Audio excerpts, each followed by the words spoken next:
Hello Internet, welcome back to our RollerCoaster Tycoon 2 series. In the last episode we did a lot of building. We need 1,500 guests in the park to complete this scenario. And what I think we're going to do, we're going to build one or two very small coasters that will increase our guest cap. Then we're going to run ad campaigns and we're going to try to polish off this scenario in this episode. So we're going to go to, what is this called? We're going to go to the Hyper Coaster, because it can be launched and therefore does not need a lift hill. Hyper Coaster. Build our own custom design. I think right here will be just fine. Go ahead, we'll build this up. We'll build, oh, I thought we go into a loop from there. We do not have loops available. This is not the coaster I want. Get rid of this. I don't want this. What we want is this one. Compact inverted coaster. Okay. Build the compact inverted coaster. Excellent. Custom design. We'll build this right here. We'll go up. Let's go up. Let's hit vertical loop. Level. Oh, we can't because this coaster's in the way. Let's go up even further. Vertical loop left. Bring it back up. And we'll just hit the end here. Too high for supports, that's fine. Build this back end here, and we will go build a very steep back end just to kind of catch it if it causes us problems.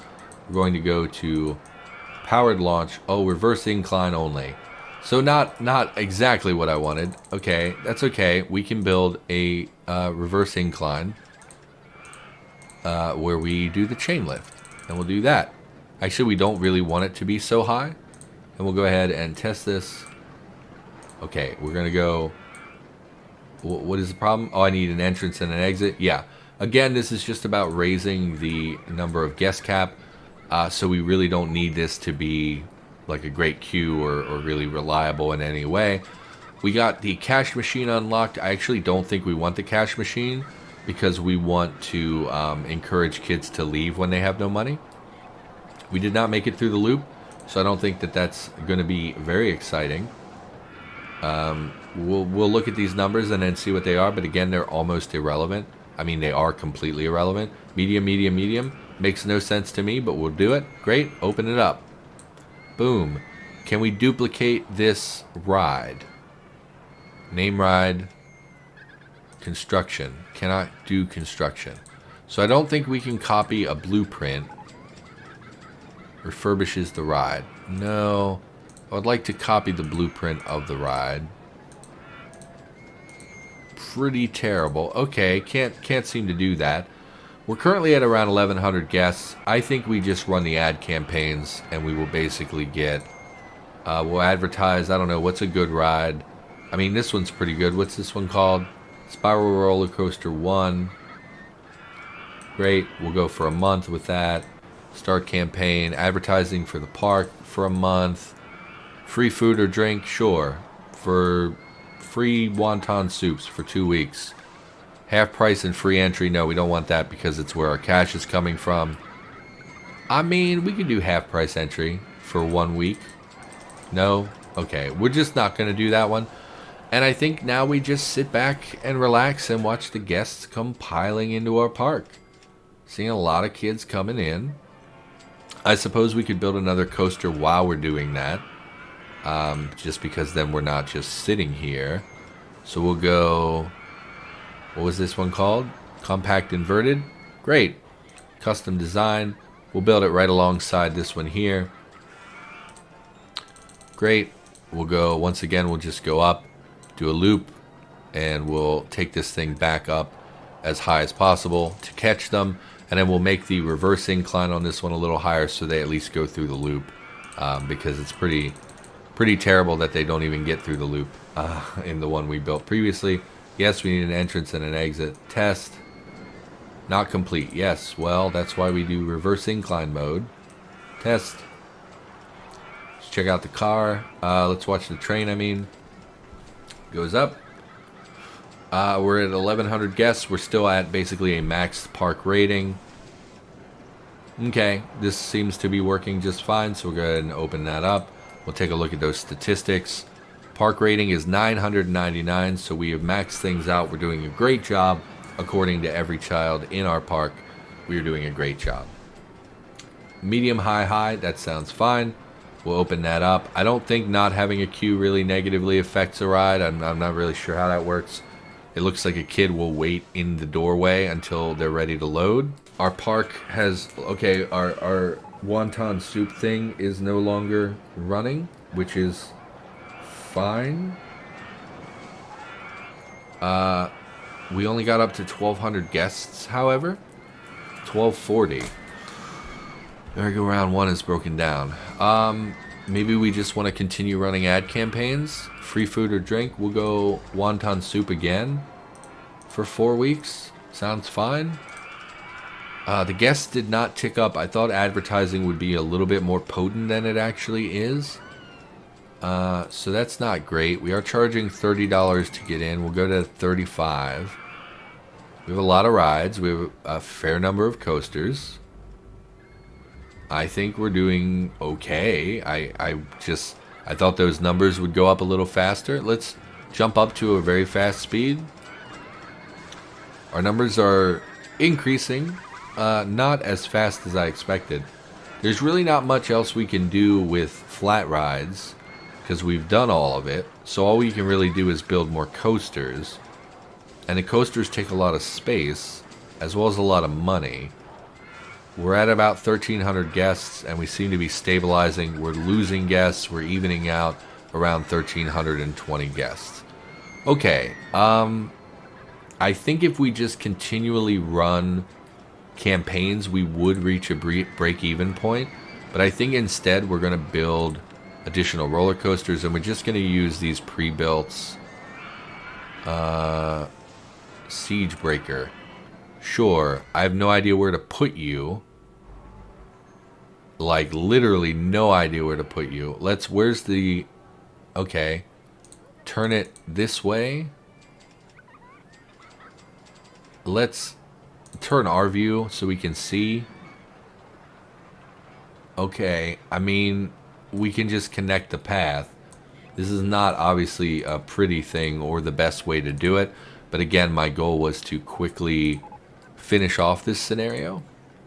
I would love to, I really ought to be recording other things, so like I would love to polish this off so I can do some editing and things.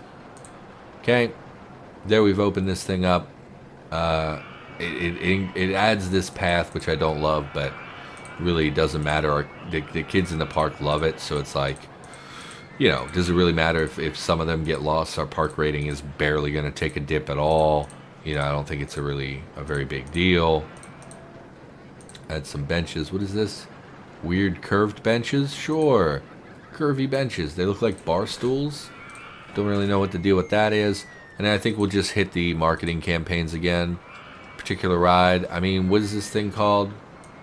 Something Breaker, Siege Breaker. Particular ride. We'll advertise for the Siege Breaker. Great. I mean, we're actually very low on money.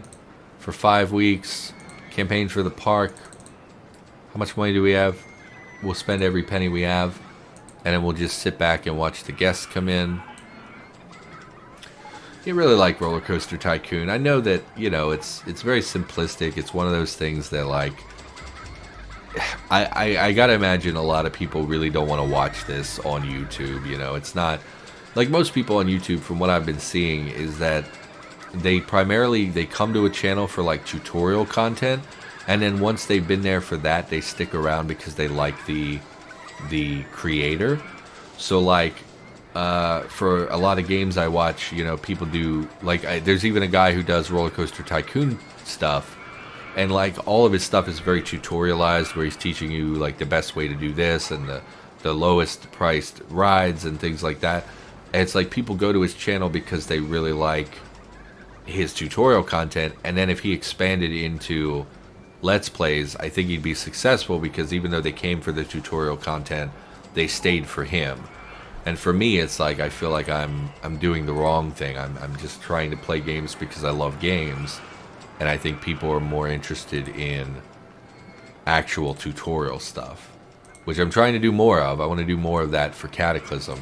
We're so close to the cap, to the 1,500 guests, but we're like, we're about losing at the rate that we're gaining.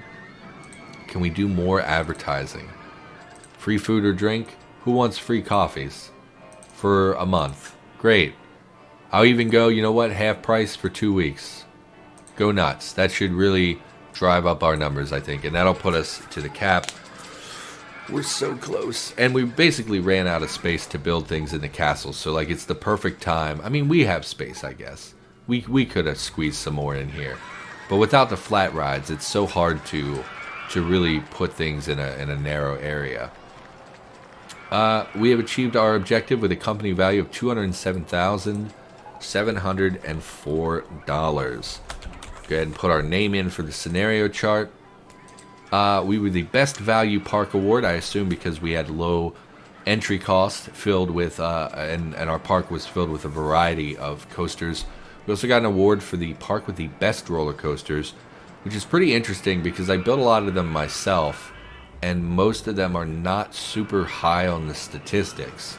And then to add to that we have 2 that basically are garbage that just loop and come back down.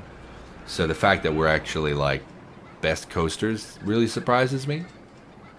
But again, it's a kids game, so they probably just throw rewards at you so you feel good and feel like you accomplished something.